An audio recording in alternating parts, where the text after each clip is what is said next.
Decía que es la última mesa de una jornada verdaderamente rica, muy densa, tuvimos muchas discusiones, pero además es una mesa que en gran medida es una continuación de la mesa que tuvimos antes de la comida, ¿no? La mesa que tendremos a continuación es sobre migración de retorno, consecuencias y retos. En el programa teníamos originalmente a 5 presentaciones, pero de último momento, de hecho justo antes de ir a la comida, 2 presentaciones, colegas se disculparon por un imprevisto de último momento, así que vamos a tener a 3 de nuestros colegas, lo cual, como ocurrió en la mesa pasada, nos va a dar un poquito más de tiempo para el diálogo, y ya hemos visto que es un tema de interés para muchos de los que estamos acá, así que sin duda se complementará con las discusiones precedentes y podremos tener un diálogo compartido entre los ponentes y los asistentes. Entonces, en primer lugar, y en el orden que está en el programa, dado que Salvador Cobo no nos puede acompañar, le voy a dar la palabra a Andrés Aranzales. Andrés es de la red Migrare, de hecho es el gestor de la red. Muchos seguramente lo conocen porque es quien está al pendiente de todo lo que sucede en la organización de la red Migrare de CONACYT. Y Andrés es maestro en Población y Desarrollo por la Facultad Latinoamericana de Ciencias Sociales, la Flaxo de México. Se ha desempeñado como asistente de investigación en Flaxo México y como gestor de proyecto de la red Migrare, Migraciones y Movilidades. Sus principales temas de investigación son mercados de trabajo y recientemente la vinculación migración-trabajo. 15 minutos, Andrés, por favor. Buenas tardes. Bueno, el tema relacionado con retorno, lo he titulado Análisis de la migración de retorno en México en un escenario de involuntariedad.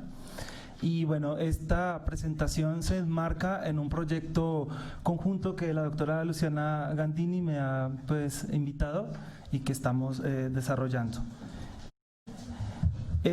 Bueno, el tema, centramos nuestro análisis teniendo en cuenta un contexto, y este contexto es que en los 15 años del siglo XXI, los primeros 15 años, han ocurrido una serie de fenómenos. Ya un poco Patricia Nicolás nos hablaba en su presentación sobre aspectos de contexto, que es un poco los que nosotros también como que retomamos, ¿no?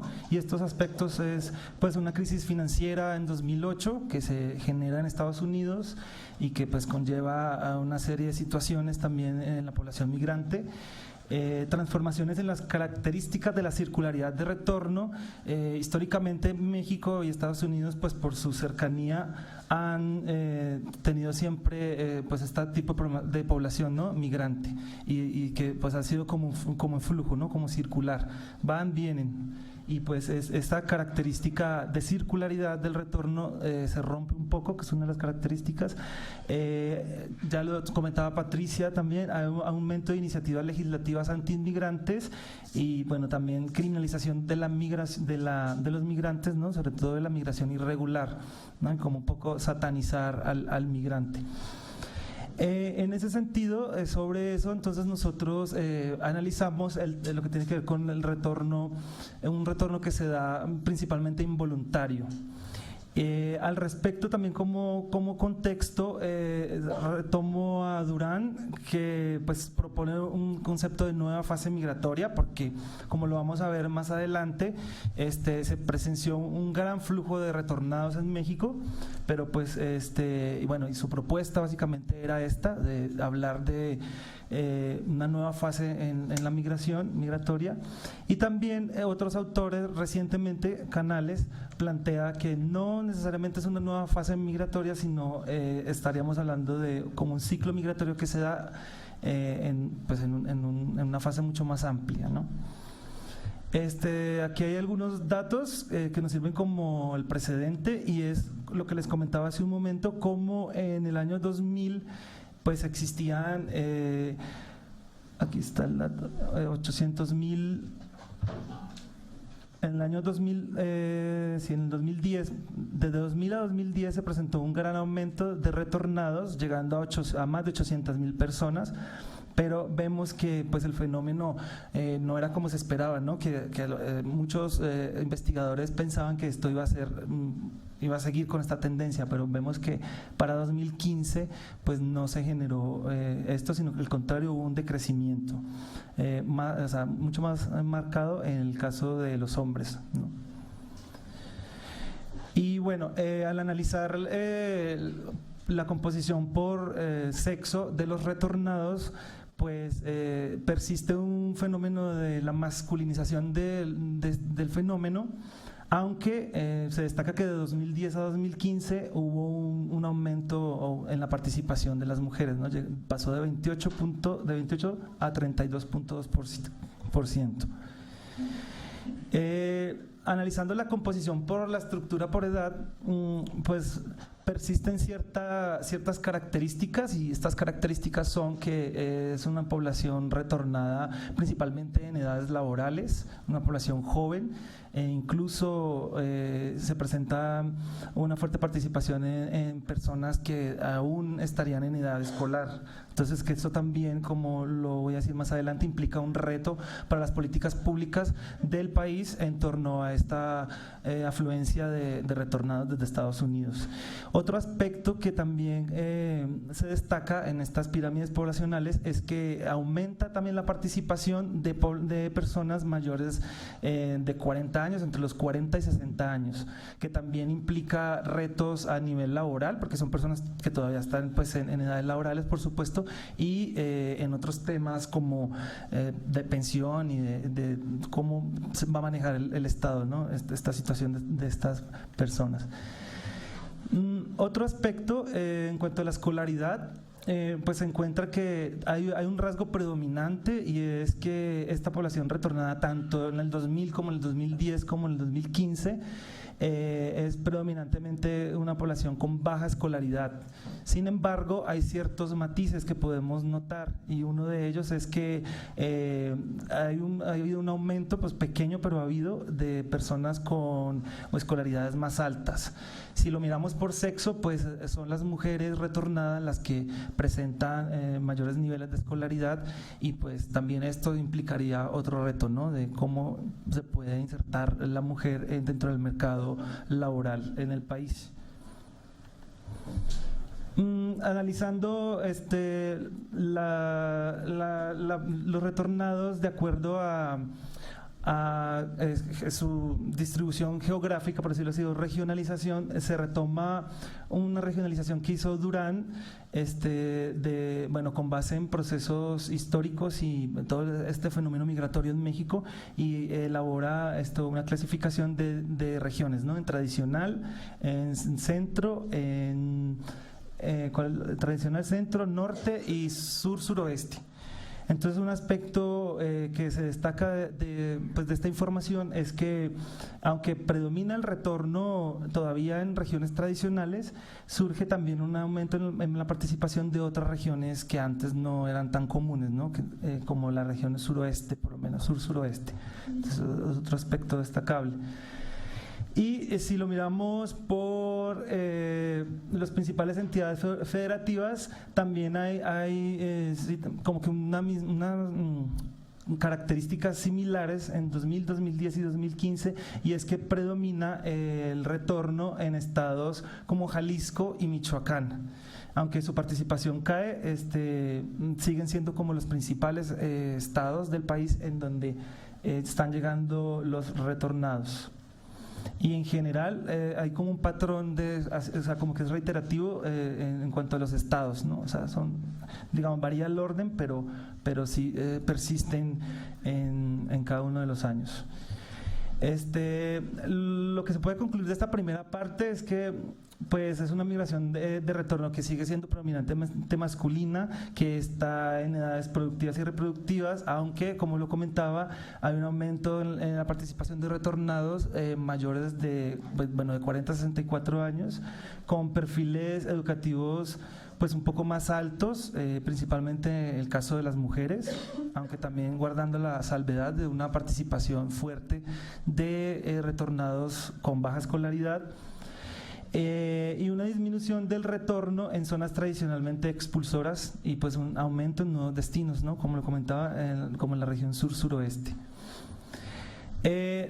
Como el tema se centra un poco en hacer énfasis en cuanto al concepto de involuntariedad, pues también traigo algunos datos sobre la población aprendida.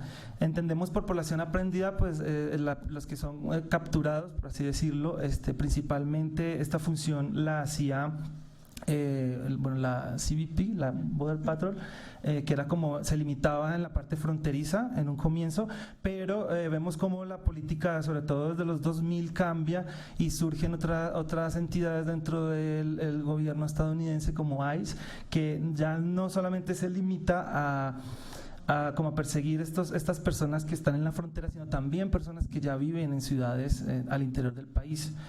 No traigo ese cuadro, pero de hecho la participación de capturas de estas personas retornadas principalmente se genera, había un aumento dentro del interior del país. O sea, antes eran como que predominantemente en la frontera, pero hubo como una tendencia a aumento de las personas que capturaron en el país. El cuadro que está ahí representa como predominantemente cuáles son los países en los que más aprenden, de qué nacionalidad son.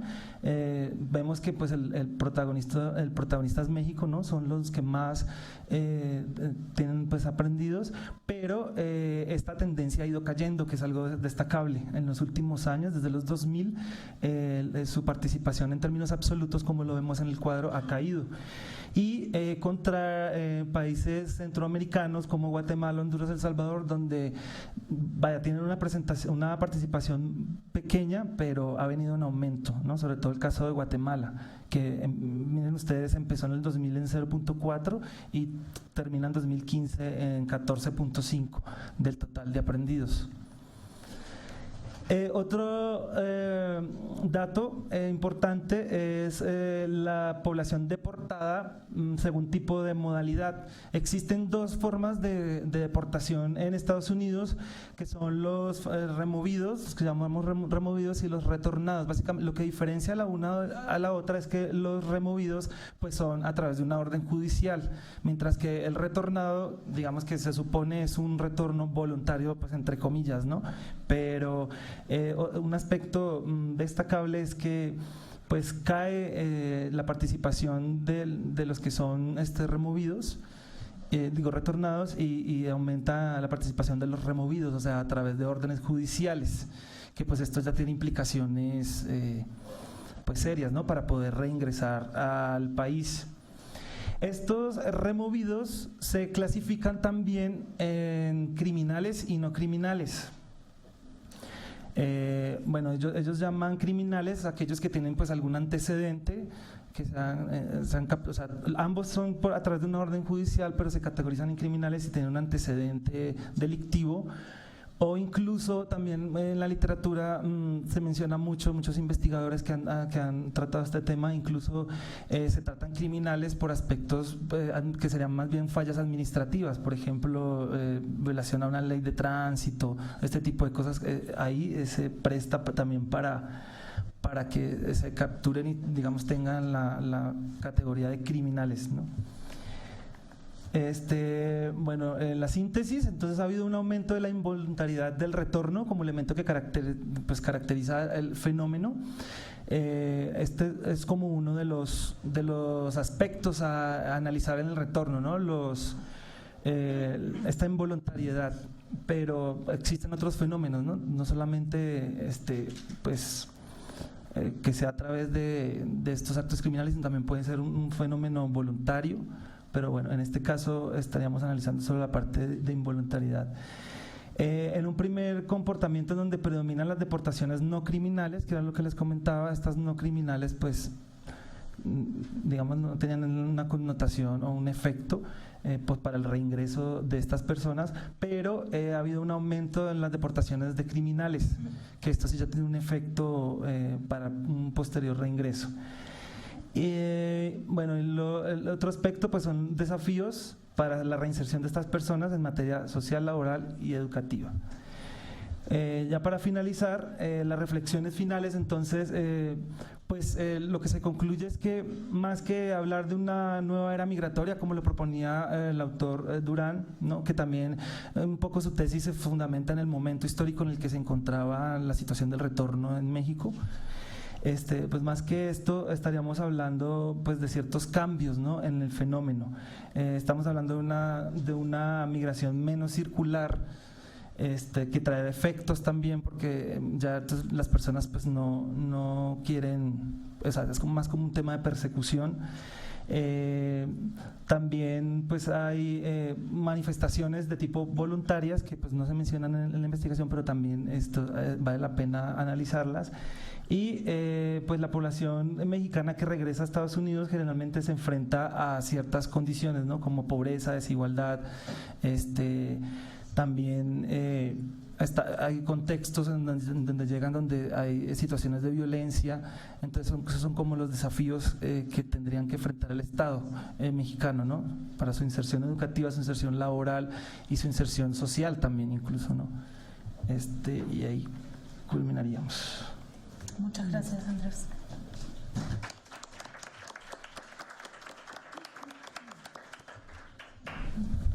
Gracias, Andrés.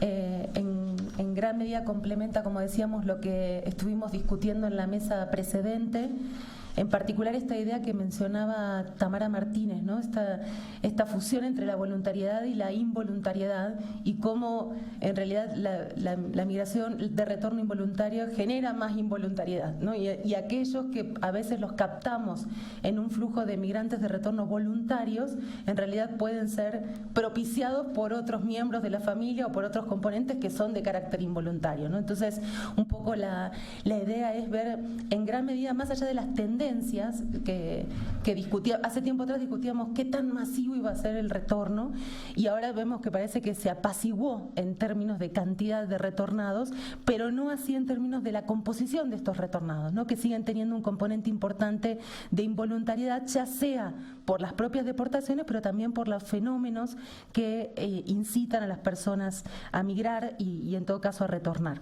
Creo que esta presentación nos pone también en antecedente de la siguiente presentación, que está a cargo de José Franco Aguilar, de la Facultad de Economía de la UNAM, quien nos va a presentar una ponencia sobre reconfiguraciones en la dinámica familiar de mujeres mexicanas migrantes de retorno.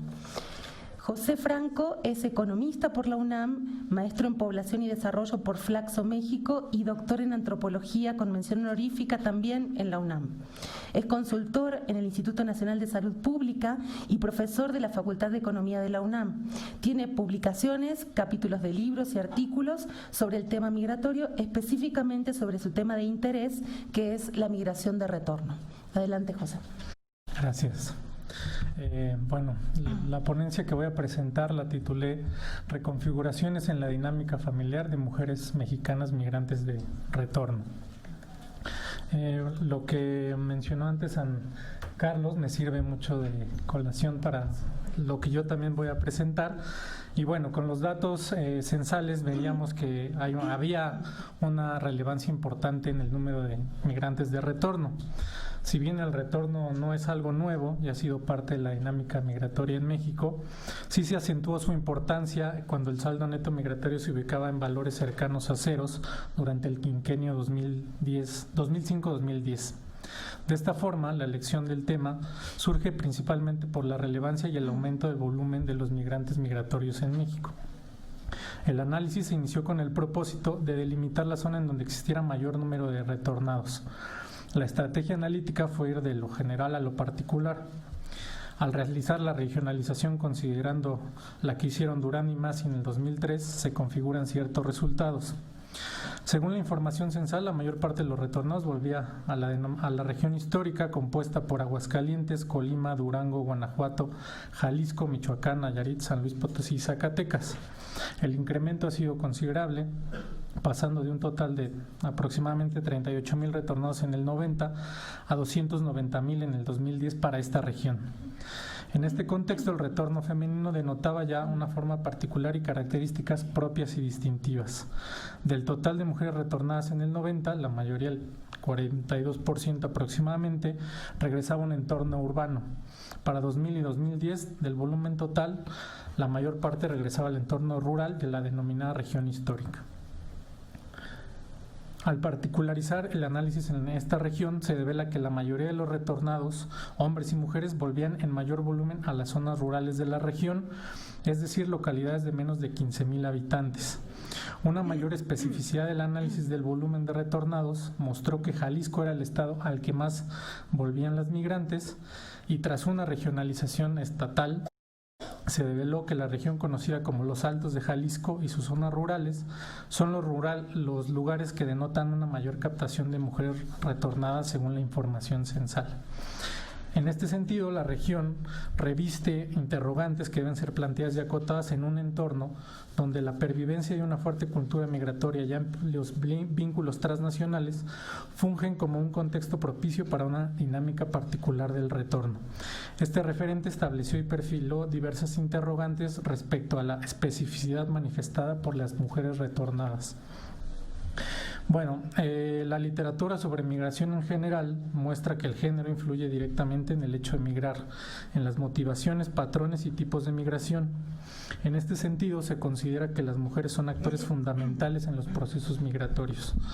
Respecto al retorno femenino, específicamente, la literatura muestra ciertas particularidades. Las mujeres en algunos contextos son las que menos desean regresar a su país de origen. El deseo manifestado por las mujeres para volver a su lugar de origen está principalmente relacionado con la familia y su bienestar, y los resultados medidos en términos de impacto no son uniformes y pueden conllevar características contradictorias.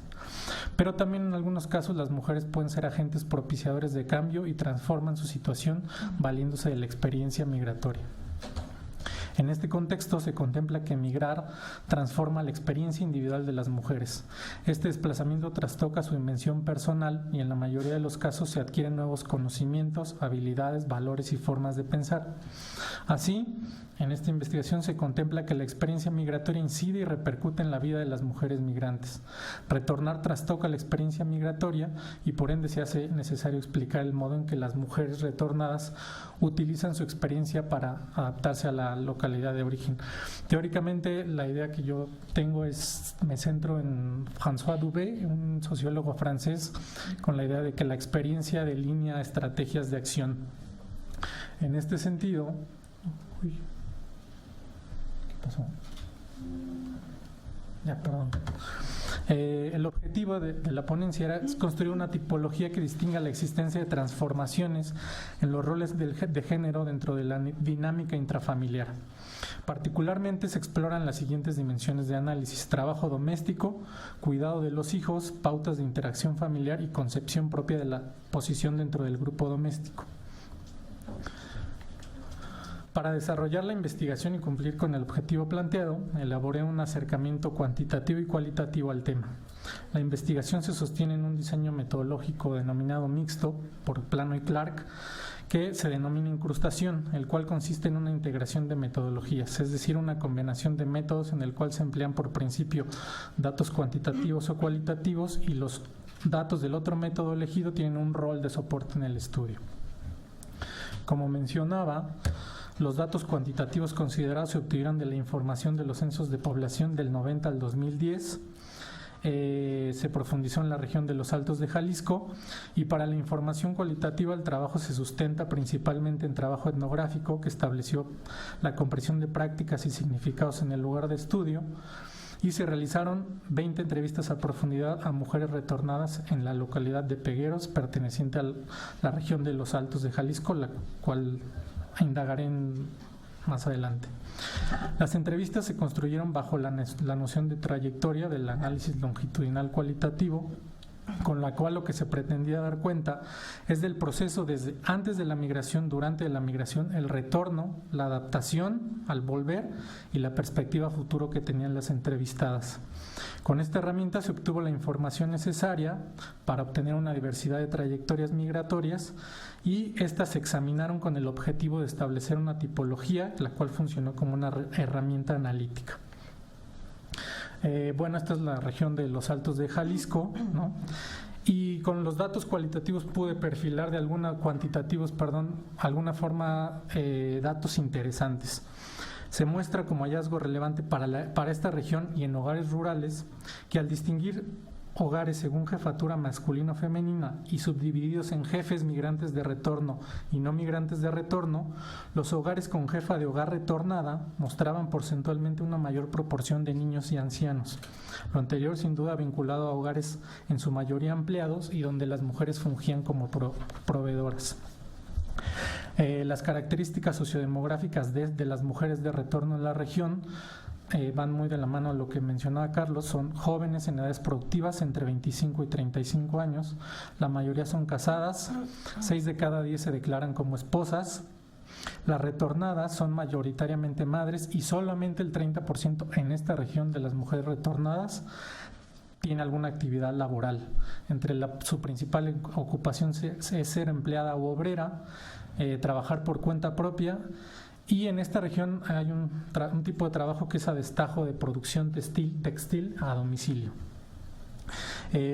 Teniendo esto, considerando los datos cuantitativos, esta es la localidad de estudio, se realizó el trabajo cualitativo, sobre todo trabajo etnográfico y entrevistas.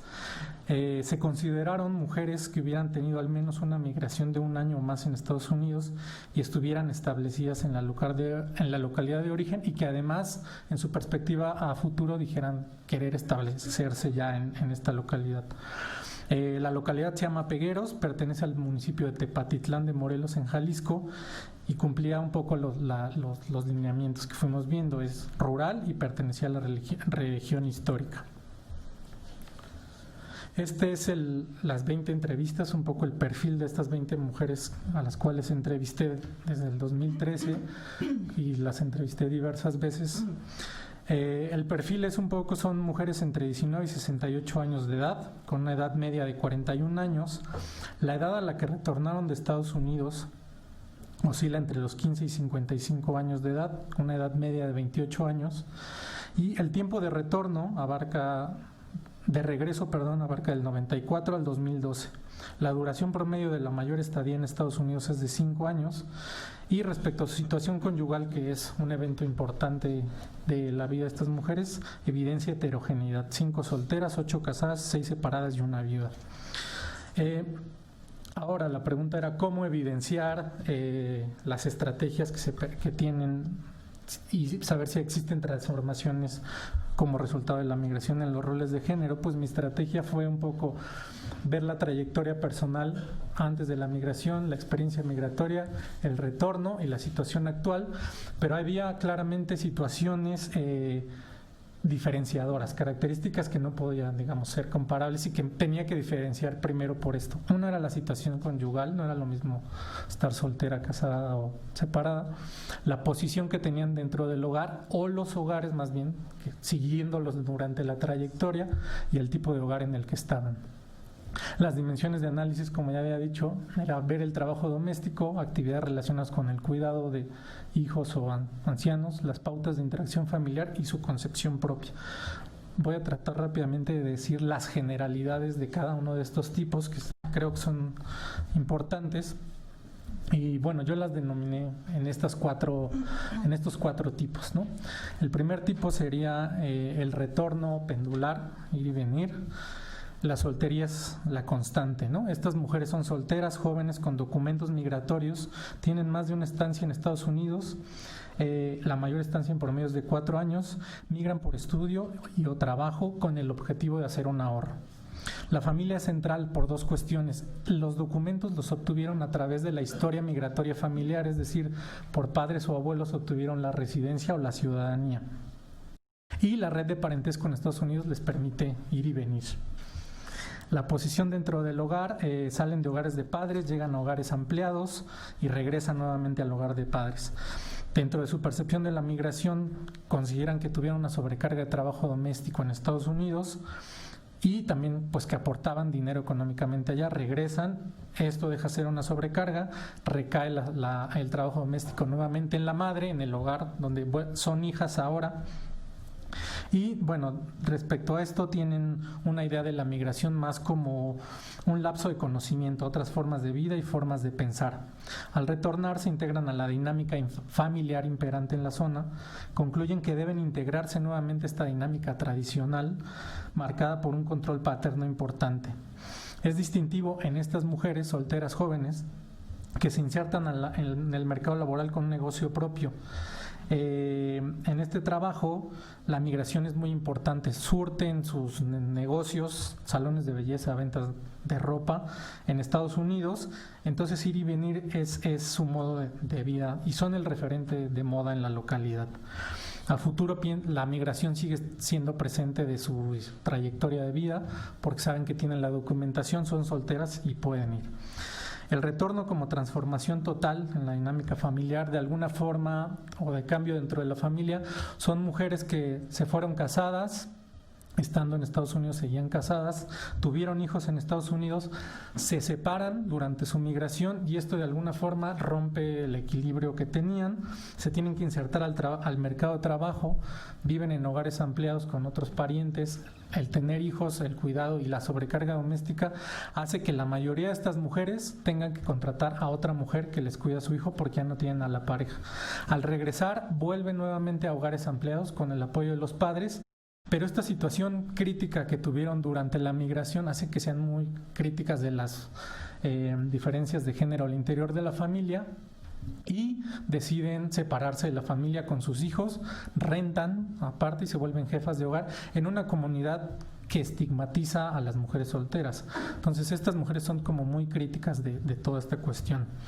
Retomar lo anterior, el retorno a la vida tradicional, lo pongo así porque en realidad el rasgo distintivo de estas mujeres son que migran después de la pareja. Primero se va la pareja, ellas después se van con hijos pequeños. Eso es muy importante. Me gustaría como indagar más particularidades de cada tipo, pero de alguna forma ellas salen de hogares nucleares, llegan a casas con parientes y el ya tener hijos crea unas fricciones y problemáticas. Eso que hace en muchos casos repercute en que se muevan de vivienda con el esposo, tienen problemas y en muchos casos propicia el retorno. Llegar con hijos a casa de parientes se vuelve problemático. Estas mujeres vuelven a hogares ampliados, pero de los suegros. Aquí hay una cuestión también donde los suegros o la familia del esposo adquiere importancia. Hay una dinámica conflictiva y las mujeres después crean su hogar nuclear con su pareja. Hay un hallazgo importante en este tipo y es que las mujeres consideran que los hombres siguen sin ayudar en el trabajo doméstico, antes, ni durante, ni después en la migración, pero para ellas sí el cuidado de los hijos se transformó al volver. Los hombres pasan más tiempo con los hijos, es lo que ellas declaraban, que ya los hombres al no tener un trabajo o 2 turnos en Estados Unidos, ahora conviven más con los hijos y para eso ellas es muy importante. El retorno como continuidad, la centralidad del cónyuge, lo pongo así, porque este tipo son mujeres, más bien el núcleo familiar migra junto, tienen documentos, se van esposo, ellas y los hijos, entonces no hay en realidad cambios importantes dentro de su dinámica intrafamiliar, el trabajo doméstico sigue siendo el mismo allá. Es importante que ocasionalmente ellas cuidan niños en Estados Unidos, pero no lo ven como una sobrecarga de trabajo doméstico. Estos son los 4 tipos. Hay cuestiones que yo lo consideraba como hallazgos, como lo de los hijos, la importancia de los valores. Las que tienen hijos consideran que acá están mejor, tienen mejores valores. Ellas mencionaban que en Estados Unidos no hay temor de Dios, entonces era una sociedad libertina y que para sus hijos era una problemática. Como conclusión, Una característica generalizada de los tipos analíticos es la impronta que impone el contexto de estudio, enmarcar una cultura migratoria. Los fuertes lazos y redes permitieron o apoyaron la emigración de estas mujeres cimentadas en la familia. Es relevante la influencia que ejerce la situación conyugal. Las unidas acompañan al marido y tienen estancias largas, aproximadamente 6 años. Las solteras migran solas por menos tiempo. Las que en algún momento se separaron de la pareja se insertan más en el mercado laboral y la estancia migratoria fue central en su separación. Como conclusión, es posible considerar que la experiencia migratoria y su posible incidencia en cambios sobre los roles de género dentro de la dinámica familiar al retornar debe ser matizada y analizada bajo la interseccionalidad con otros factores. Como se analizó, las transformaciones no son el resultado lineal de la experiencia migratoria. Hay una heterogeneidad de situaciones y la distinta agencia individual complejiza el análisis. Empero, estructurar ciertas características como las que se identificaron en este trabajo resulta en un análisis que muestra ciertos patrones que dan la pauta para indagar de forma más pormenorizada la importante vinculación del género dentro de la migración de retorno. Gracias.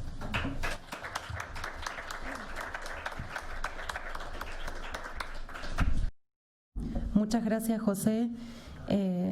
Ilustrando con una estrategia del recurso tipológico, esto que al final decía en sus conclusiones, ¿no? La heterogeneidad de las situaciones y en particular, diría yo, al menos de la impresión que me queda, es esta interrelación entre distintos dominios de la vida, ¿no? Y cuando uno focaliza en uno, que es el proyecto migratorio, en este caso el retorno, o la parte del retorno, cómo se ve afectada la vivencia del retorno en virtud de transformaciones también en la dinámica familiar. En realidad veo que hay un ida y vuelta, ¿no?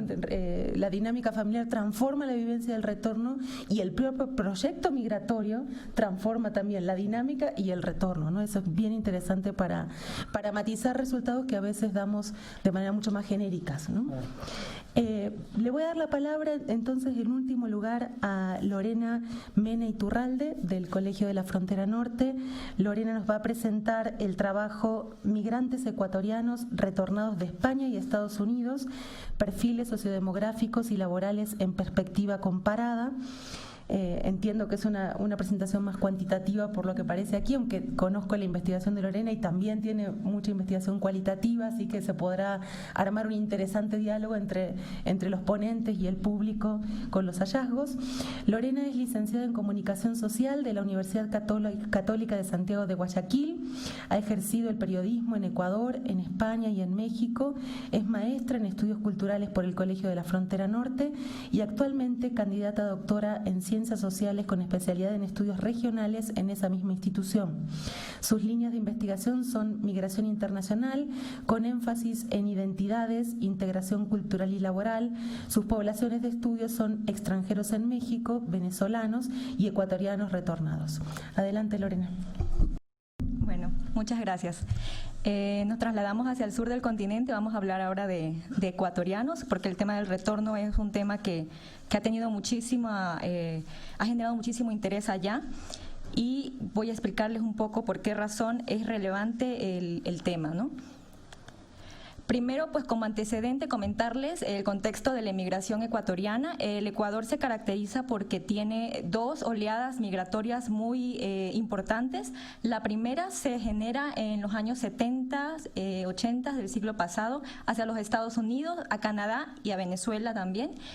Esta migración es de carácter regional, está muy concentrada en la sierra sur del país, en las provincias de Azuay y Cañar. Que son contextos más bien muy rurales, gente del campo que salió en busca de mejores condiciones de vida, y luego esta migración se fue intensificando hacia otros sectores y se ha hecho de manera legal, es decir, personas que entran con visa de turista y se quedan, y también de manera indocumentada, incluso con coyotes y bueno, con estas prácticas irregulares.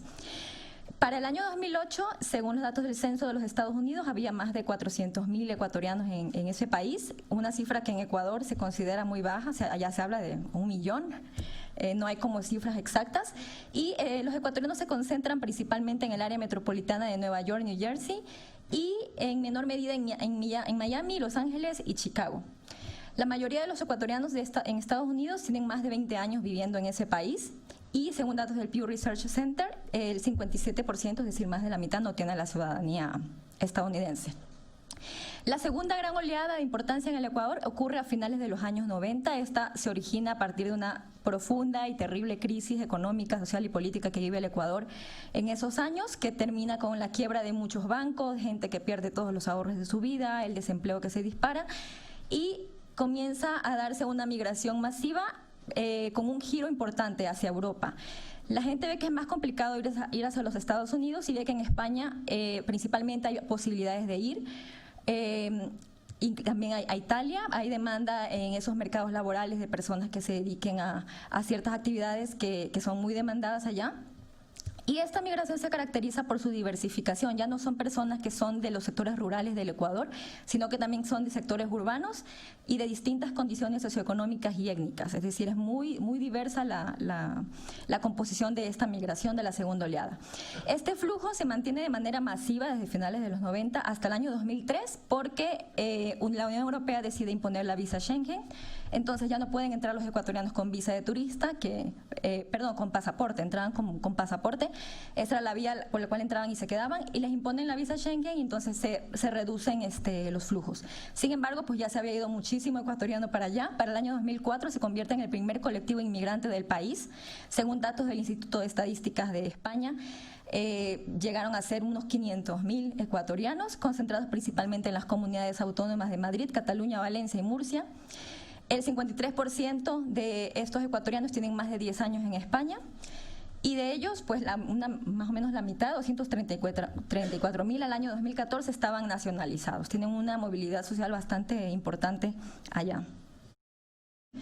¿Qué pasa? Pues que se empiezan a dar cambios en los escenarios de los países de destino. En el caso de Estados Unidos, pues los ecuatorianos se ubican principalmente en los sectores de la industria, de la información, las finanzas, otros servicios, comercio, y muy por debajo en lo que es construcción, agricultura y manufactura.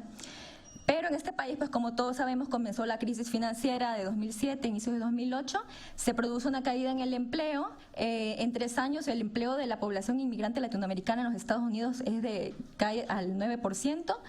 Y además de este contexto de crisis económica que genera pues que para los migrantes sea más difícil mantenerse allá, se viene el tema del endurecimiento de las políticas migratorias de los Estados Unidos, y según datos del Department of Homeland Security, entre 2007 y 2014 más de 15.000 ecuatorianos han sido deportados, siendo los picos más altos entre los años 2008 y 2010. Son cifras que en relación con el contexto mexicano pues son chiquitas, pero hablamos de un país como Ecuador, que es un país pequeñito de 16 millones de habitantes actualmente, entonces sí es una cifra que igual nos genera mucha inquietud. En el contexto de España, ¿qué cambios hubo? Pues bueno, la inserción laboral de los ecuatorianos fue en 3 sectores, principalmente servicio doméstico, las mujeres, el trabajo de la construcción, los hombres, y en el trabajo de la agricultura, ambos sexos. En España, también saben, se originó la famosa crisis de las hipotecas, se generó una caída del empleo también, que es muchísimo más grave que la de los Estados Unidos, del 20% para los inmigrantes latinoamericanos, y esto genera que muchos ecuatorianos se queden en el desempleo. Y además, muchos se habían endeudado con pisos, con casas, en departamentos ahí en España, y no pudieron seguir pagando, hubo desahucios, gente que la sacaran de sus casas, bueno, situaciones muy dramáticas. Esto se viene a empatar con una directiva del retorno que entra en vigencia en la Unión Europea en el 2008, que intenta regular de alguna manera las migraciones de muchos latinoamericanos que estaban llegando, y se empata con la crisis y se comienzan a generar estos famosos programas de retorno voluntario del gobierno de España, que más que voluntarios pues más tienen unas dosis de pues ciertos requisitos, ¿no?, que les imponen a los migrantes. Por ejemplo, el ecuatoriano que se quería acoger a este tipo de programas pues tenía que renunciar a volver a España en un periodo mínimo de 3 años, y se había reagrupado a sus familiares en España, ellos también tenían que regresar. Este tipo de programas, según algunos estudios cualitativos, pues no han tenido mayor digamos, no hay muchos ecuatorianos que se hayan acogido a estos programas precisamente por este tipo de condiciones. ¿Qué pasa entonces en Ecuador? Pues en Ecuador el retorno básicamente cobró relevancia en la última década. La mayoría de los trabajos de tipo cualitativo se han enfocado en el caso de España, porque es la migración más importante que tenemos en Ecuador. Y los datos, los trabajos de tipo cuantitativo se han centrado más que todo en el censo del año 2010. Para ese año se hablaba de más de 70.000 personas que entraban en la categoría de migrantes retornados.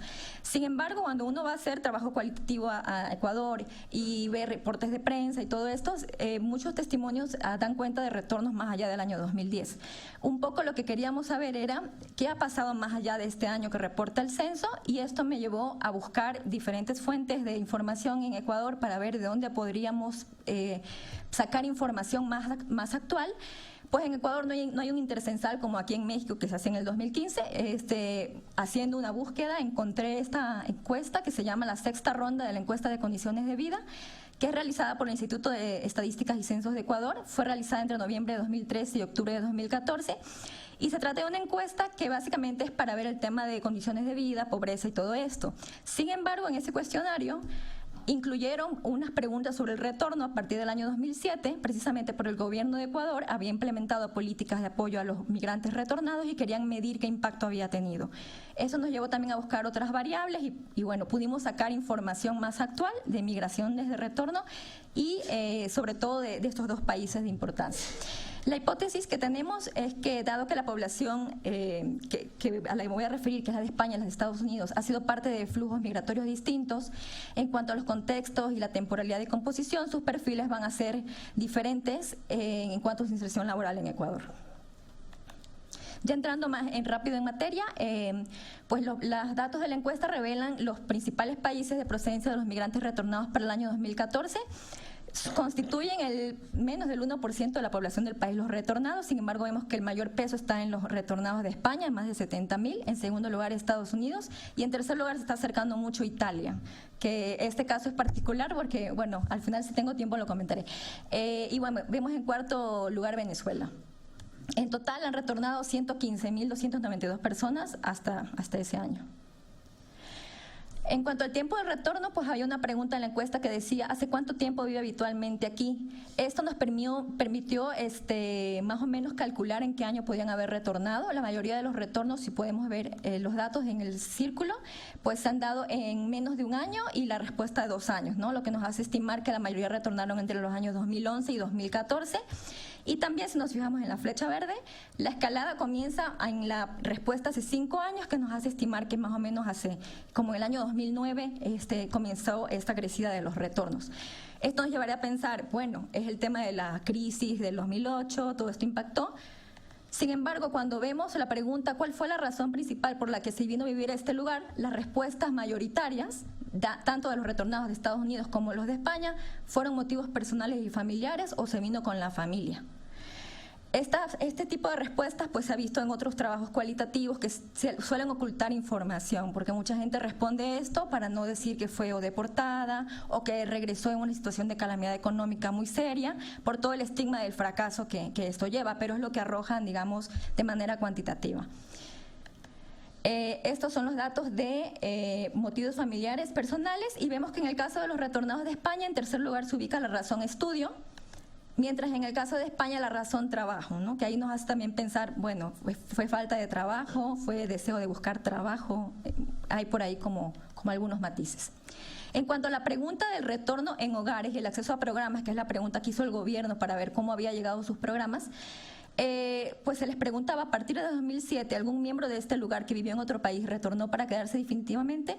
Pues arrojó la encuesta que hay más de casi 60.000 hogares con migrantes retornados, de los cuales más de la mitad tienen al menos un migrante retornado.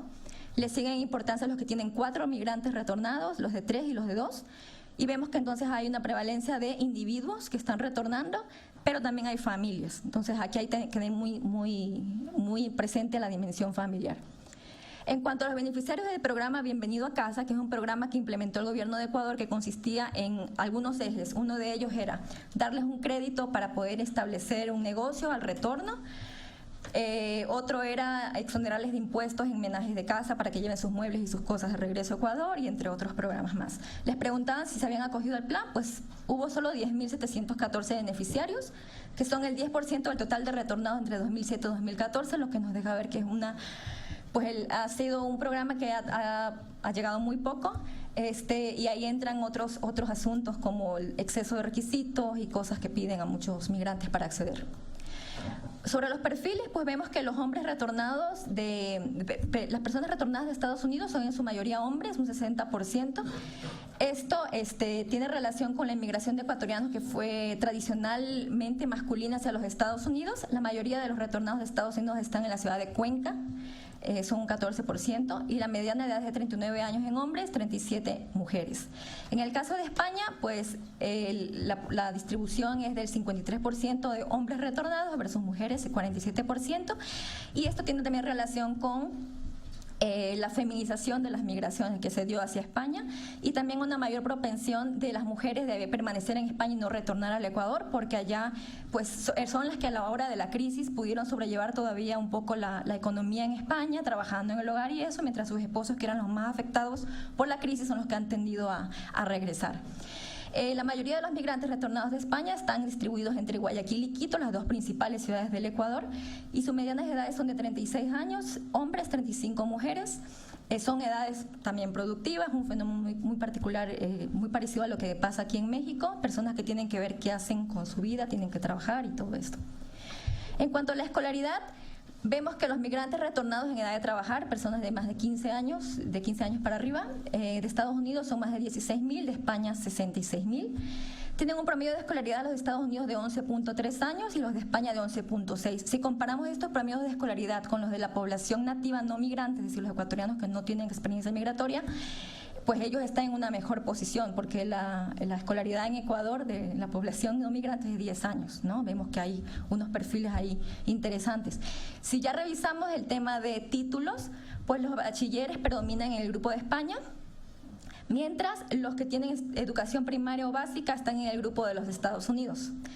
Puede tener relación también con el contexto rural del que muchos de los flujos hacia Estados Unidos proceden, pero también hay que destacar que dentro de las personas con título universitario pues también hay un grupito visible en la parte de Estados Unidos. Los perfiles laborales, pues los retornados, muy rápidamente, pues lo que nos muestra este cuadro es que la participación de las mujeres en el empleo tras el retorno es baja, de menos de, 33% en Estados Unidos, 30% en el caso de España, son pocas mujeres las que están con trabajo. Y esto nos hace pensar en posibles arreglos familiares que hacen que estas mujeres retornadas pues vuelvan otra vez al rol del hogar y de los cuidados, y que no les permite volverse a insertar en el mercado laboral, y el tema de compaginar sus roles socialmente asignados con el trabajo, ¿no? Es algo no exclusivo de la población retornada, es un tema que afecta a todas las mujeres, pero es más visible en estas poblaciones. La encuesta también muestra cierto efecto negativo en la posibilidad de estar empleados para los migrantes retornados, en especial los de España. Hay más desempleados en el grupo de España. Rápidamente, las ramas de actividad en las que se han insertado, vemos que los retornados de Estados Unidos están más en el área de agricultura, ganadería, muy relacionado con los lugares de los cuales ellos han emigrado. Le siguen en segundo lugar en la enseñanza, actividades profesionales y científicas, que puede tener relación también con el tema de los títulos, que vimos que hay más personas que tienen títulos de estudios superiores, pueden haberse insertado ahí. Y en tercer lugar, en el área de comercio. En cuanto a los de España, destacan los de industrias manufactureras, seguido de transporte y almacenamiento, y luego comercio, reparación y vehículos. Y aquí lo único que yo noto es que si lo comparamos con la población nativa no migrante, pues vemos que hay como ciertas actividades en las cuales se está concentrando población retornada, que no está concentrada, por ejemplo, en la población nativa, como es transporte y almacenamiento. Vemos que de España hay 20%, ¿no? Y también el tema de enseñanza, actividades profesionales y científicas, que es donde están los Estados Unidos. Entonces ahí podemos hablar a lo mejor de ciertos nichos en los cuales están reinsertando estos migrantes. Y ya casi para terminar, en cuanto a la posición del trabajo, pues vemos que hay más participación de personas en condición de empleados en el grupo de Estados Unidos. En los de España hay más personas que están por cuenta propia y como patronos. Ahí hay que analizar si es un autoempleo por un tema de emprendedurismo, o que es muy romántico también el tema, o un tema de condiciones estructurales que los está llevando también a esto. Y como conclusiones, pues bueno, decir que esos resultados confirman la hipótesis inicial de diferencias en los perfiles de estos retornados que podrían marcar sus inserciones laborales. La fuente que revisamos, como les mencioné, no es una fuente que se hizo exclusivamente para estudiar a esta población, pero nos permite al menos conocer algunos elementos, ¿no? Nos haría falta conocer, por ejemplo, temas de el tiempo que les tomó conseguir el empleo, son cosas que no están en la encuesta, no son más de tipo cualitativo. De ahí que se requiere trabajo en perspectiva comparada inclusive por la heterogeneidad que tenemos de inmigrantes retornados en Ecuador, pues para ver, por ejemplo, las trayectorias migratorias, indagar sobre sus experiencias migratorias, las multicausalidades del retorno, las modalidades en que se ha dado, porque están los voluntarios, los forzados, hay de todo, las trayectorias laborales, sus procesos de inserción, de qué manera la experiencia les ha sido útil o irrelevante al regresar al Ecuador. Y el tema de los contextos de retorno distintos, el analizarlos en diferentes contextos va a determinar los tipos de ocupación de seguro. El trabajo por cuenta propia de autoempleo, también hay que ver pues lo que mencionaba antes, y tiene que ver con más bien con limitaciones de la estructura de oportunidades del contexto en el cual están retornando. Y también saber sobre la inserción laboral, no solo si están trabajando, sino también cuáles son sus experiencias, si estas inserciones se están ajustando a las expectativas de los migrantes en cuanto al tema cualificación, en cuanto al tema salario, estatus socioeconómico, que son más de tipo subjetivo, ¿no? Y bueno, hasta aquí estaría mi exposición. Muchas gracias.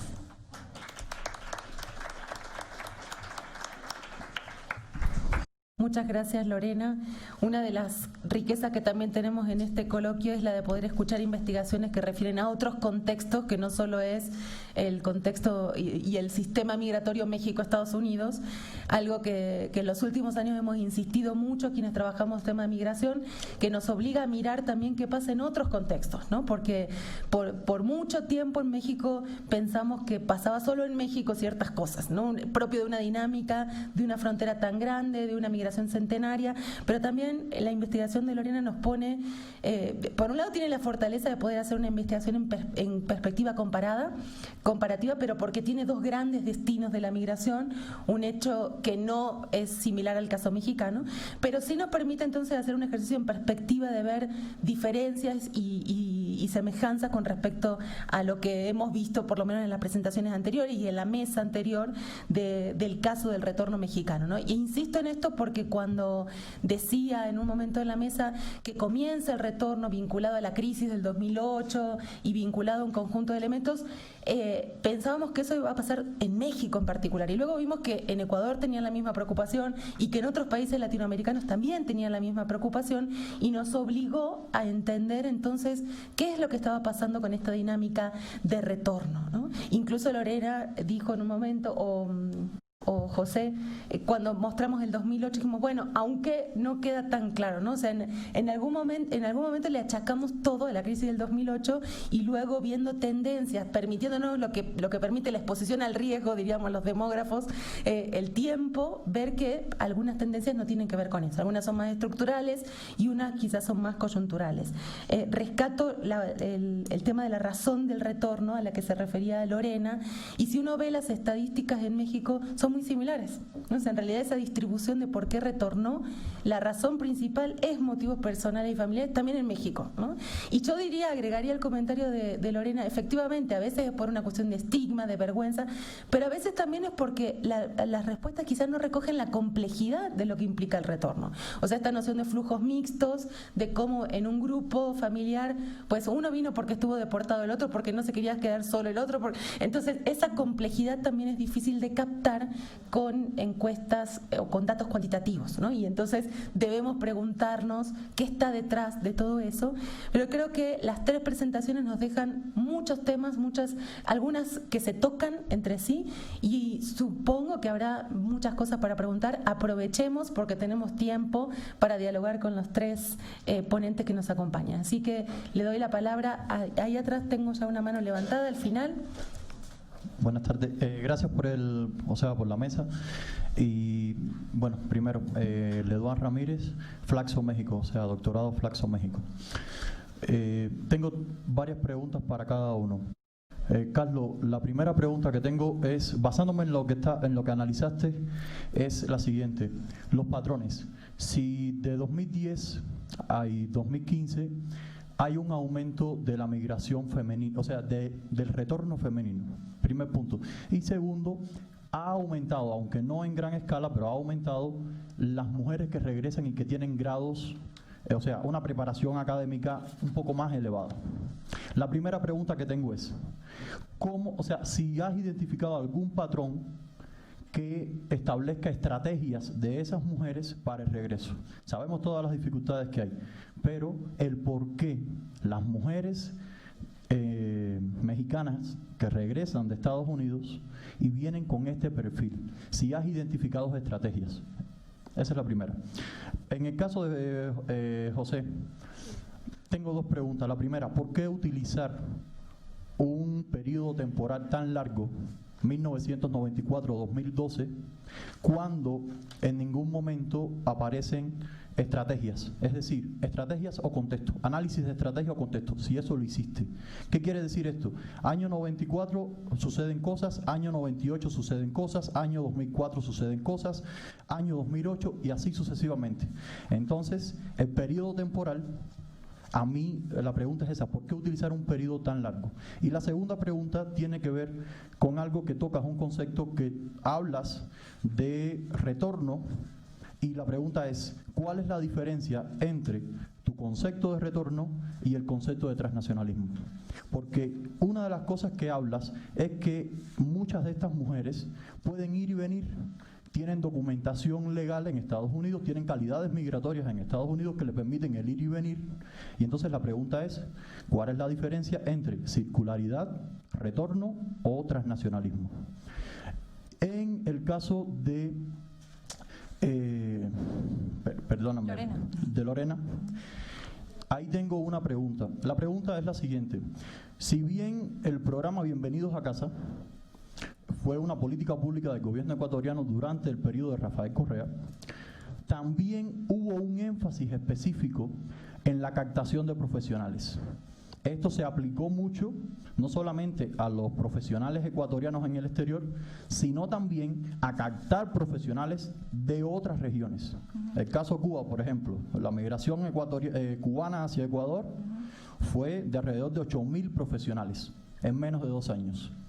Entonces la pregunta es, ¿qué influencia tuvo, o si lo analizaste, o si lo viste o lo analizaste, qué influencia tuvo la política pública del gobierno ecuatoriano de captación de profesionales en el retorno de estos migrantes?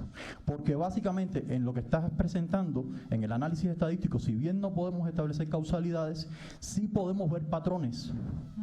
Y efectivamente, dentro de la población altamente calificada, dígase universitario posgrado, hay un gran retorno y que están ubicándose específicamente en esos nichos educativos con un alto porcentaje frente a la población originaria. Entonces, ahí están Gracias. Muchas gracias. Bueno, gracias a los presentadores. Yo nada más tengo una pregunta para Lorena. Estaba pensando si nos hablaste un poquito de que encontraste un programa que les daba a los retornados créditos y quería saber, bueno, estimaste que solo el 10% había recibido, pero no sé si en tu fuente encontraste para cuántos estaba pensado llegar ese programa. Y bueno, como ahí como que se podría medir la efectividad, ¿no? A lo mejor estaba pensando nada más para esos 10,000 o a lo mejor para más, pero no se logró. Y si hay alguna... y si también pensé que si ese programa, por ejemplo, fue algo como emergente o es algo a lo que se le ha dado continuidad, ¿no? Porque me parece que también aquí en México estamos como en el desarrollo como de varios programas ante la emergencia, ¿no? De los medios y de estas reuniones y tal, pero a veces como que que falla es como darles continuidad y bueno, conocer el caso, ¿no? De Ecuador. Por favor. Okay. Gracias. Gracias. ¿Quién más? Bruno, por favor. Soy Bruno, soy del postdoctorado del CRIM. Mi pregunta va direccionada también a Lorena, más en el sentido de las migraciones intrarregionales, ¿no? Nosotros vemos que en el caso de los bolivianos que retornan de España también, o de Estados Unidos, está la opción de reemigrar o de seguir el proyecto migratorio o las movilidades hacia São Paulo o hacia Buenos Aires o hacia Santiago, ¿no? Y mi pregunta es si has podido verificar o averiguar si los ecuatorianos llegados de Estados Unidos o España siguen sus trayectorias migratorias hacia otros países vecinos, y si hay historial, ¿no? Si hay en la historia migratoria de Ecuador esa tendencia intrarregional más allá de Venezuela, que es algo que nos enseñaste. Hola, buenas tardes. Nicéforo Delgadillo, de la Unidad de Política Migratoria. Mi pregunta es para José Franco Aguilar. Siendo que la gran mayoría o todas las fuentes de información nos dicen que las mujeres son las que en porcentaje es menor que los hombres, en prácticamente todas las fuentes, ¿qué es lo que podría estar explicando eso, dado que, según estimaciones, la parte más vulnerable, que son los indocumentados en Estados Unidos, que son arriba de 5 millones, la última estimación en 2015, el porcentaje es muy similar entre hombres y mujeres? Sería todo. Gracias. ¿Alguna otra intervención? Bueno, si quieren damos la palabra a los ponentes y si hay tiempo hacemos una ronda adicional. Les doy entonces en el orden de intervención, Andrés. Sí, bueno, respondiendo a la pregunta, como les había comentado, sí se observa este patrón tanto en el 2000 como en el 2010 y el 2015, en donde digamos, la distribución porcentual según escolaridad, las mujeres pues retornadas tienen un mayor peso sobre todo en bachillerato completo, no tanto en licenciatura. Y bueno, hay algunos aspectos que, digamos, tienen las limitantes trabajar con bases de datos, ¿no? Que a lo mejor esos tipos de aspectos se pudieran desarrollar a través de un estudio de caso, digamos, practicando entrevistas, ¿no? Trabajo de campo. Entonces, digamos, bueno, no lo dije en la presentación, pero yo trabajé con 2 censos de 2000 y 2010 y la encuesta intercensal en 2015. Y pues, digamos que ahí hay ciertos limitantes, pero lo que uno podría intuir primero es que hay un tema de selectividad, y eso tiene que ver que las mujeres, selectividad respecto al lugar de destino, ¿no? O sea, si lo comparamos con las mujeres estadounidenses, pues son niveles menores, ¿no? de escolaridad, y si lo comparamos con una selectividad de origen, o sea, con las mexicanas, pues es un poco más, relativamente más alto. Pero lo que yo podría intuir respecto a esto es que también tiene que ver que la mujer a veces se puede ver forzada al retorno por aspectos como los vínculos familiares, ¿no? Entonces puede ser que allá estuviera trabajando, puede ser, o sea, digo, tiene su bachillerato, tiene su licenciatura y esté allá trabajando, pero uno pensaría que a lo mejor si está casada o algo y deportaron a su esposo, es muy probable que ella decida también regresarse, ¿no? Entonces digamos que a veces el vínculo familiar, y hay muchas investigaciones que datan este aspecto de cómo en el caso de las mujeres es distinto el retorno con respecto a los hombres, y ahí pega mucho el vínculo familiar, ¿no? Y afectivo. Entonces yo me atrevería a pensar que uno de los factores también que pueda deberse es ese, ¿no? Gracias. José. Sí. Bueno, respondiendo a las preguntas de Flaxo. No se escucha de acá. Respecto al periodo de tiempo que me mencionas, 94-2012, yo lo mencioné, son el tiempo que las mujeres que yo entrevisté, digamos, la fuente de información cuantitativa eran censos 90-2010, pero es el periodo en que ellas me declaran haber regresado. O sea, operativamente ya al estar en la comunidad, mi criterio de selección de las mujeres fue que hubiesen estado más de un año en Estados Unidos, o sea, que hayan tenido una residencia establecida en Estados Unidos, que volvieran y que ellas tuvieran la idea de quedarse, ¿no? O sea, y que además fueran originarias de ese lugar y volvieran a este lugar que es Pegueros, ¿no? ¿Por qué? Pues porque de alguna forma sí controlaba que sí fueron una migración de retorno. Entonces, este periodo es el momento en que ellas me declaran haber regresado. Había una mujer, por ejemplo, de 60 años que dijo: yo regresé en el 94. Entonces, ese es el periodo, es la fecha en que ellas regresaron. No había un exprofeso que yo dijera: este es el periodo, ¿no? Si hago una revisión de las, digamos, cuestiones que pasaron, sobre todo en la región histórico-migratoria, desde la ley Simpson-Rodino, cómo afectó el retorno, pero ya no me daba tiempo de explicarlo, y ese es un poco por qué el periodo. Si era retorno, circularidad, creo que te referías al tipo que yo mencionaba como ir y venir.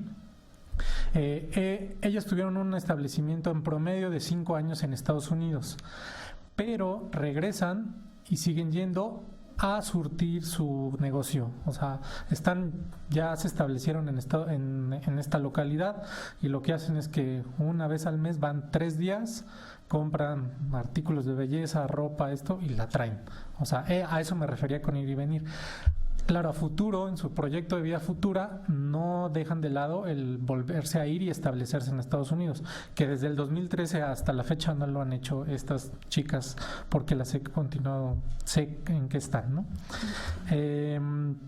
Ahora, lo de la unidad política migratoria, sí, las fuentes de información, la mayoría dicen que el retorno femenino es minoritario. ¿Por qué pasará esto? Lo que yo puedo decir con mi experiencia en campo es principalmente pues que muchas de ellas ponderaban que los hijos, por ejemplo, si están estudiando, querían mantenerse en Estados Unidos, aun cuando ellas tuvieran esta vulnerabilidad o peligro de ser deportadas, ellas como que ponderaban mucho que la familia estuviera bien y ellas aguantaban. Ahora, otra cuestión que me di cuenta era que los hombres, por su parte, en este espacio, y me refiero a este contexto, extrañaban el ser sociales, ¿no? En Estados Unidos no tenían como sociabilidad con otros hombres, y eso, platicando con gente de este lugar, como que les afectaba su masculinidad, no se sentían como parte de la sociedad. Y para algunos, un tipo de la tipología que construí, el hombre era quien decidió regresar. O sea, en donde migró el grupo, todo el grupo con hijos, mujeres, hijos, el hombre fue el que decidió regresar, y era esto: no aguantaban como los turnos de trabajo, querían regresar, un anhelo, digamos, bucólico al campo, ¿no? A cuidar mis vacas y esto. Y eso era por lo que ellos decidían de regresar. Las mujeres decían: si mis hijos se hubiesen querido quedar, yo me quedo con ellos. Entonces, digo, seguramente no es la explicación general, pero es un poco lo que yo me atrevería a decir como hipótesis. Quizás ahí, abonando a esta discusión, una cosa que me pareció interesante es que tú rescatabas de la información cualitativa que ellas decían que eran las que menos desean regresar, las mujeres, ¿no? Digo, ahí hay un empate clarísimo entre las cifras de que efectivamente regresan menos con ese deseo menor a regresar. Entonces creo que va en el sentido de la hipótesis que tú estás proponiendo, ¿no? O sea, hay un deseo y los números claramente muestran así. O sea, el retorno de las mujeres es menor. Quizás yo haría algo que no estoy muy segura, pero en esta era de deportaciones comenzó siendo muy masculina, ¿no? Después eso se empezó a matizar, pero quizás ese es otro ingrediente de por qué estas tasas de retorno, que no distinguen en la fuente si es por deportación o no, son menos feminizadas, ¿no? No sé. Claro, sí, y un poco lo que dices, pienso, por ejemplo, a futuro, este grupo de 20 mujeres hacía en conjunto un total de 46 hijos que tenían documentos doble nacionalidad. ¿Qué me decían ellas a futuro? Es: si ellos se quieren ir, yo me voy. Le decía: pero el esposo como que no quiere. Sí, pero yo priorizo que mis hijos estén bien.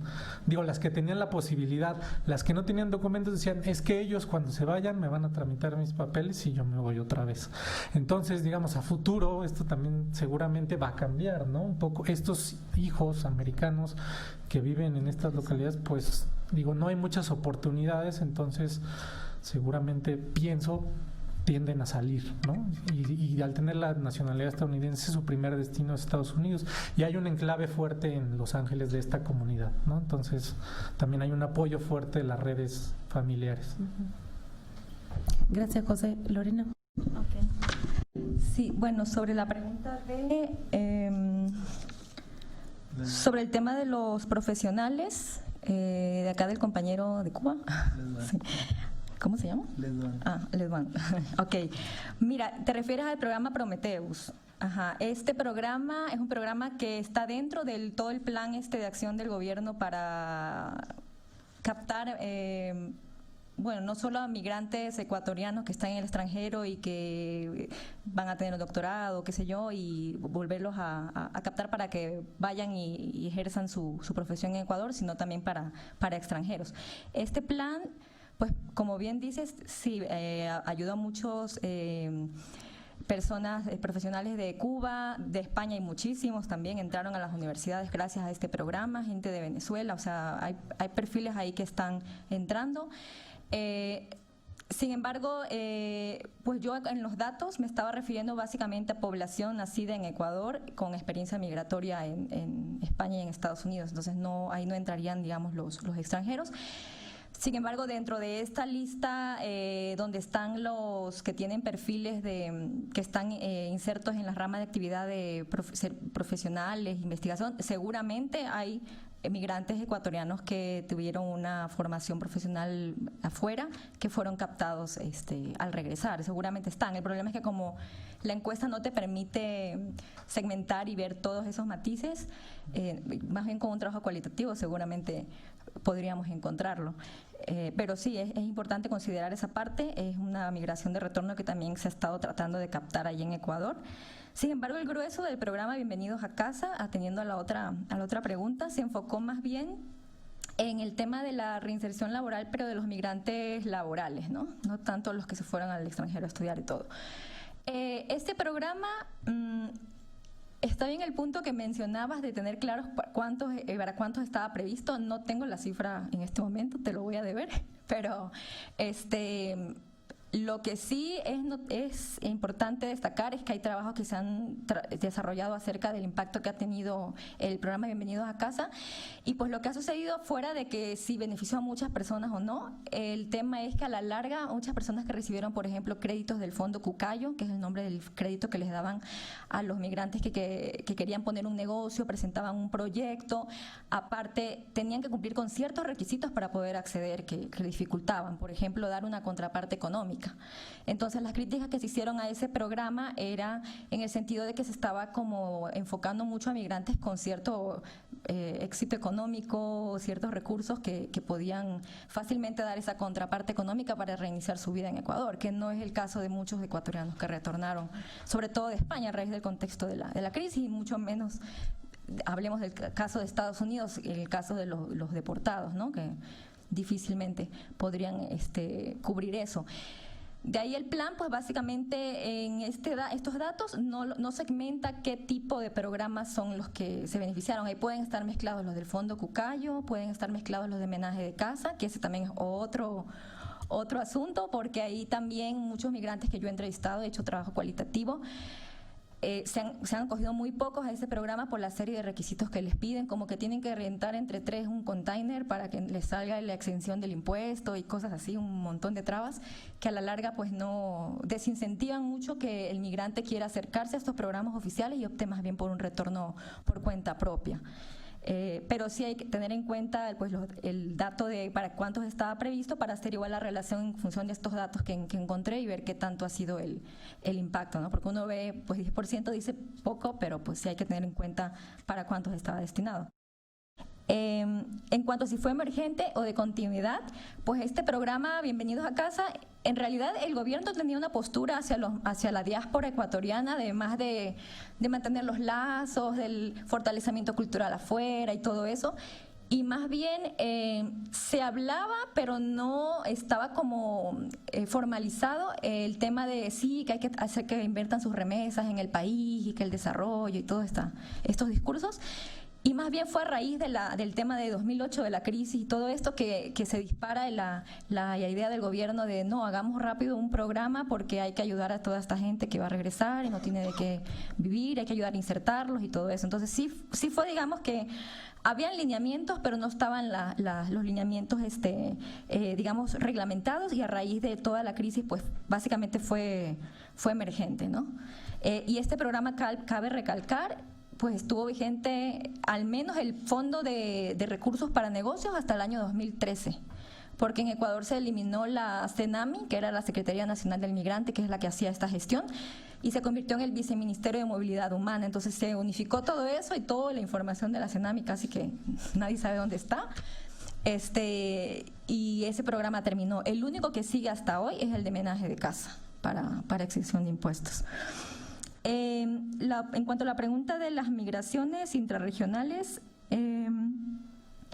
bueno, no he visto si ecuatorianos retornados de España o de Estados Unidos hayan optado por remigrar a ese otro lugar una vez que regresaron a Ecuador. Lo que sí encontré en trabajos, en mis entrevistas, sobre todo con migrantes de España, es personas que, aprovechando que tenían la nacionalidad española, pues antes de preferir retornar a Ecuador, preferían irse primero a vivir a Londres o a vivir a Alemania o a vivir a algún otro país de la Unión Europea, porque su condición de español les permitía, para poder probar ahí alternativas de trabajar y continuar, y siendo el retorno, digamos, la última opción.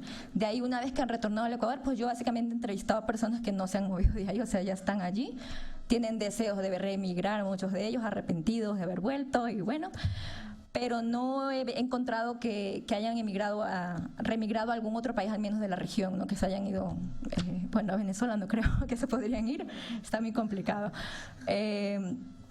Quizás Chile, Argentina, que son como los países de más atracción ahí dentro del hemisferio sur. Pero bueno, eso es básicamente lo que le podría comentar. Gracias, Lorena. Tenemos todavía un tiempito por si hay algunas preguntas adicionales. Aprovechen que tenemos aquí a los colegas para poder dialogar. Aquí hay una mano, no sé si hay otras por ahí. Para Lorena, ¿qué implicancia tuvo la vanguardia que tuvo Ecuador en sus políticas para las diásporas con relación a los otros países? Porque fue considerado como un modelo.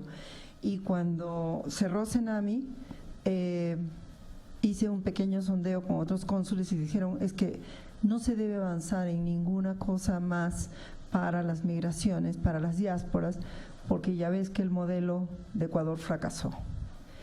Quiero saber una opinión al respecto. Sí, por favor. Bueno, sí, a mí me gustaría que profundizáramos un poco más acerca de cómo este fenómeno de retorno y también de deportación es una política pública en sí, una política pública encubierta, hasta podríamos decir que lo practican todos los estados, ¿no? Ya platicamos, bueno, toda la mañana acerca de Estados Unidos como país de retorno, también, como ahorita comentó la maestra, en Ecuador, respectivamente España e Italia. Y por ejemplo, aquí en México, yo trabajo en Sin Fronteras, soy voluntario y yo lo vivo día a día con migración aquí. Y bueno, es cuando me pregunto, ¿qué autoridades migratorias son peores, no? ¿Las de allá, las de Italia, las de aquí? Porque por ejemplo tenemos, ¿qué es lo que les comento? Esta política pública encubierta, porque bien tenemos la Constitución, bien hemos ratificado algunos tratados en la materia y por simple sentido común no los deberíamos de devolver a sus contextos de violencia, pero encontramos que aun cuando llegan personas que ya traen su documento, llegan al aeropuerto, van con las autoridades migratorias y con todo y eso les dicen que no, que los van a regresar, y todavía inclusive algunos avesados que lleguen a decir, yo en este momento solicito mi condición de refugiado para el efecto de que hasta que le resuelvan se quede aquí, migración le dice no, lo tienes que hacer a computadora, Bueno, ya va el otro, no sé cómo lo hace, los afortunados. Va el otro, lo imprime, aquí está. No, pues aquí no somos oficialidad de partes. Y yo creo que tu familiar ya está de regreso. Entonces, yo sí quisiera que justamente igual profundizáramos un poco en esa parte, cómo esto de retorno, deportación y, por ejemplo, la ley de migración ya dice, bueno, hay deportaciones, pero también hay retornos asistidos y son cosas diferentes, pero en la práctica es lo mismo. Entonces, bueno, justamente profundizar en este tema de política pública encubierta y que justamente atiende a este neoconservadurismo, ¿no? Y por ser neo, o sea, no es una cosa nueva, lleva años, pero bueno, vamos a eso. Gracias. ¿Alguien más? Ok, entonces hay una pregunta que es para Lorena y después le doy la palabra a los compañeros si quieren intervenir. Bueno, sobre la pregunta del modelo de Ecuador en materia migratoria, si fracasó o no, no podría decir que fracasó, yo creo que se sigue reestructurando. Sí hay que destacar que hubo cambios importantes en materia de migración en Ecuador a partir del gobierno de Rafael Correa, que no soy correísta ni nada, pero hay que reconocer que sí se incluyó digamos, a los sujetos migrantes como sujetos de derecho, incluso en la Constitución del Ecuador, la nueva Constitución que está vigente desde el 2008, se incluyó a estos sujetos. Se incluyó el tema de la ciudadanía universal, que se llama, que bueno, suena todavía muy utópica, se intentó aplicar, se hizo una política de fronteras abiertas. En el año 2008 o 2009 se declaró en Ecuador el tema de que podían entrar ciudadanos de cualquier lugar del mundo sin visa. Y sí, estuvo súper bien. El problema fue que empezaron a haber tráficos de personas de Pakistán, de otros países, incluso, bueno, personas de Cuba que llegaban, se quedaban y todo, ¿no? Entonces empezaron a ver que había problemas con este tema de las fronteras abiertas para todos y comenzaron a empezar a restringir. Entonces cerraron ya, es decir, pusieron ya el requisito de visa para ciertas nacionalidades. La última que incluyeron fue Cuba, precisamente, que ahora les piden carta de invitación y no sé qué otras cosas más. Pero digamos que está como en esto de intentemos hacer una buena política de migración, pero surgen algunas cosas que hacen que se reestructure. En cuanto a el tema del... sí, otro tema importante dentro de este contexto de migración, pues es que a lo largo de estos años, desde el tema de la crisis y cómo se ha dado atención a los migrantes que han retornado y todo esto, pues se ha ido como tratando de pulir y arreglar algunas cosas que han salido sobre la marcha. Y ha sido como ensayo y error, ¿no? Entonces ahí se han detectado pues cosas que han funcionado, pero otras que no. El tema de los créditos es un tema que sí se ha dicho que hay gente que no se le hace ni seguimiento para ver si el negocio que puso realmente sirvió. Hay gente que quebró, no le sirvió el proyecto que planteó, pero en las estadísticas cuenta es que dimos tantos recursos, pero a la larga pues son proyectos fracasados, ¿no? No hay un seguimiento para ver que realmente esté cumpliendo con la labor para la cual se diseñó. De ahí, pues bueno, lo que sucedió fue que el año pasado se reemplazó la antigua ley de migración del Ecuador, que estaba vigente desde los años 70, y se creó la nueva ley de movilidad humana, así se llama ahora. Y lo interesante de esa nueva ley es que incluye un apartado específico sobre la condición de migrante retornado. Es decir, está ahí legislado quién es el migrante retornado, cuáles son las categorías, qué derechos tiene, qué tipo de beneficios debería recibir. Y el reglamento de esta ley apenas salió creo que fue en octubre del año pasado. Entonces ahorita está el reglamento apenas, ¿no? Ahorita empezó más bien una campaña del gobierno de Ecuador porque los migrantes retornados se certifiquen, que se acerquen a las oficinas de movilidad humana para darles un carnet de migrante retornado, porque ese carnet es el que les va a dar acceso a ciertos beneficios, ciertos programas y ciertas cosas, pero todavía no hay como un resultado, eso está todavía en proceso, está ahorita todavía en la campaña de hacer que se inscriban los migrantes. De lo que yo he visto, de las entrevistas que he hecho, pues la gente igual, muchos migrantes retornados están decepcionados de la política, para hablar de la otra parte. Muchos fueron en busca de ayuda de estos programas, encontraron trabas, encontraron limitaciones, sienten que esta condición de migrante retornado que está tan legislada a la práctica no está sirviendo. De hecho, en mi tesis doctoral en la que estoy trabajando, yo estoy planteando en alguna parte que para muchos de ellos su estrategia ha sido ocultar su condición de inmigrante retornado porque no les está ayudando.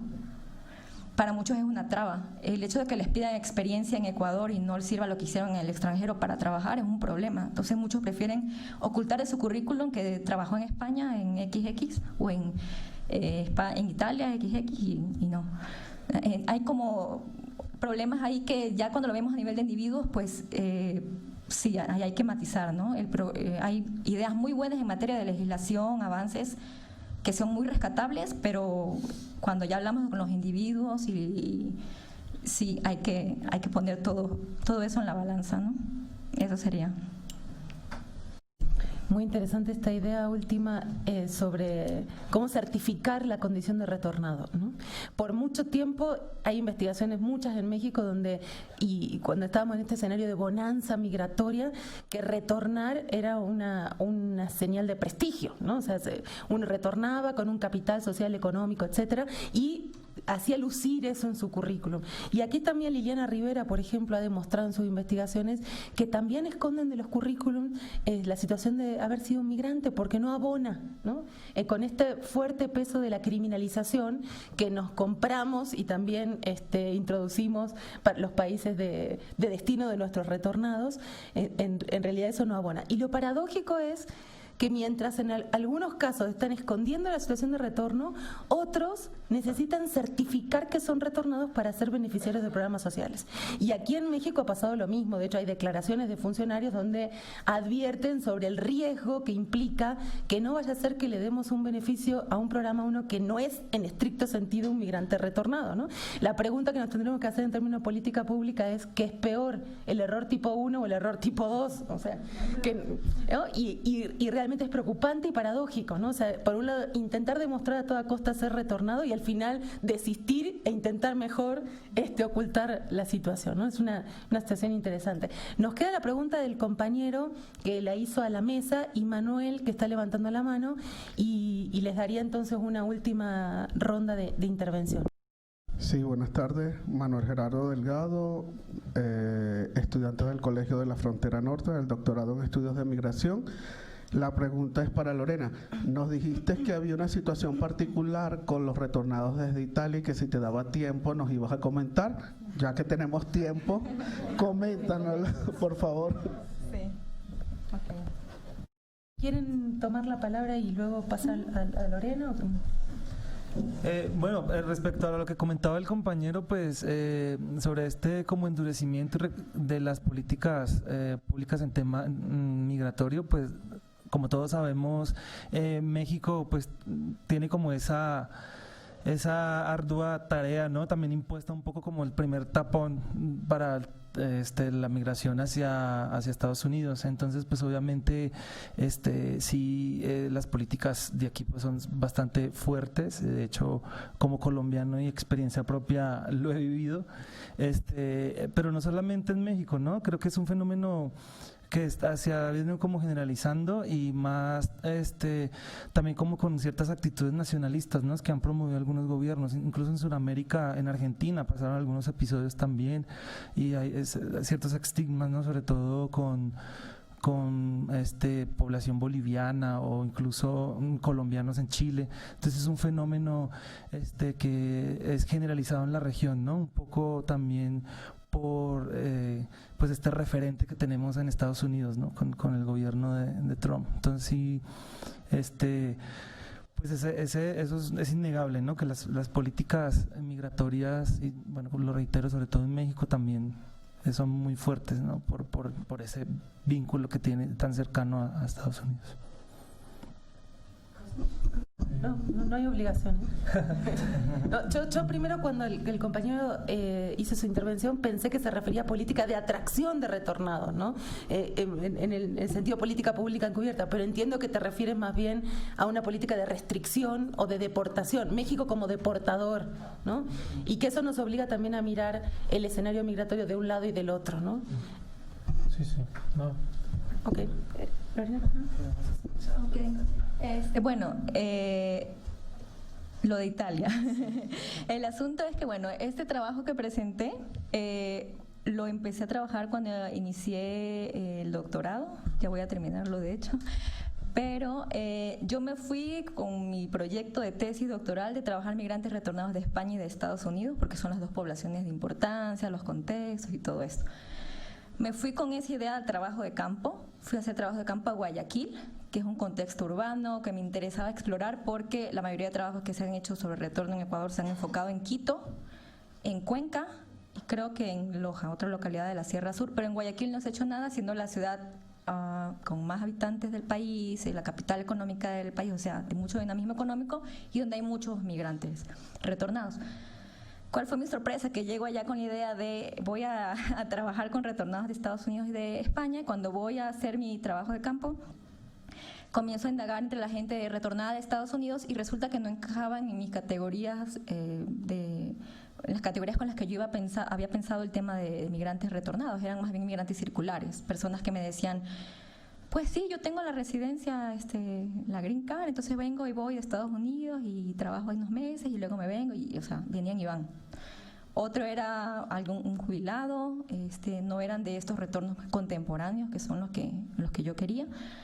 Y personas incluso con visa de turista, ¿no? Que van y vienen y van y trabajan ahí en clandestino y luego regresan, ¿no? Entonces dije, pues no encajaban.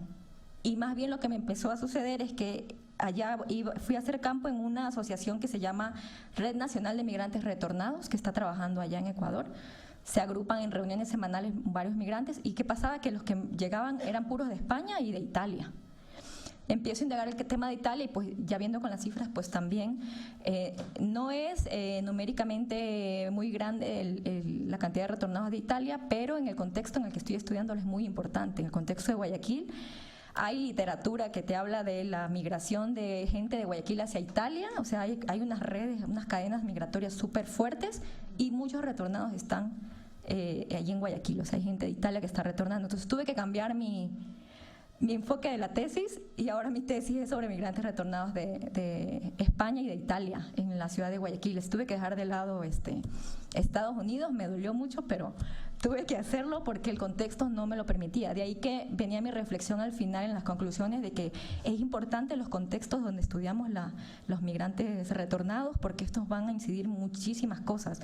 Yo iba con una idea preconcebida y el contexto no me dio, entonces tuve que cambiarlo a Italia y estoy encontrando cosas interesantes también ahí, que a lo mejor ya cuando termine la tesis lo expongo, pero en eso estoy.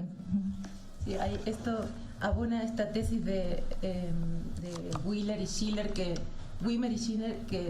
sobre evitar el nacionalismo metodológico, ¿no? Hace 15 años que lo vienen diciendo, pero nuestra formación tan fuerte en ver las unidades nacionales como un todo, a veces nos hacen asumir a priori hipótesis que no son trasladables a los subconjuntos al interior de los países, que son en realidad lo que muchas veces estudiamos, a reserva de que damos tendencias generales, y eso nos obliga entonces a replantear hipótesis específicas, ¿no? Si no hubiera más, entonces decir también que creo que gran parte de lo que la preocupación del compañero de Sin Fronteras, se me escapó tu nombre, Arturo, veremos seguramente mañana porque tenemos 3 mesas muy interesantes. La primera de ellas es criminalización de la migración y reconfiguración de los movimientos migratorios, donde 2 ponencias se enfocan al caso más centrados en México y a la migración de tránsito, y 2 ponencias más vinculadas a la relación México-Estados Unidos o a los flujos que vienen de Estados Unidos. Una segunda mesa sobre políticas migratorias restrictivas, y donde podríamos debatir en gran medida esta preocupación de Arturo. Y en último lugar, algo que surgió desde la primera mesa también, discriminación, asilo y refugiados, y eso nos va a permitir también ahondar en parte en los problemas que tenemos como solicitantes, pero también cuando tenemos que dar un derecho al cual México está comprometido, se ha comprometido y ha ratificado en múltiples tratados del derecho internacional de los derechos humanos. Así que les agradecemos muchísimo la presencia del día de hoy. Hay cafecito afuera por si se quieren tomar uno de salida, y nos vemos mañana 9:30 de la mañana. Muchas gracias.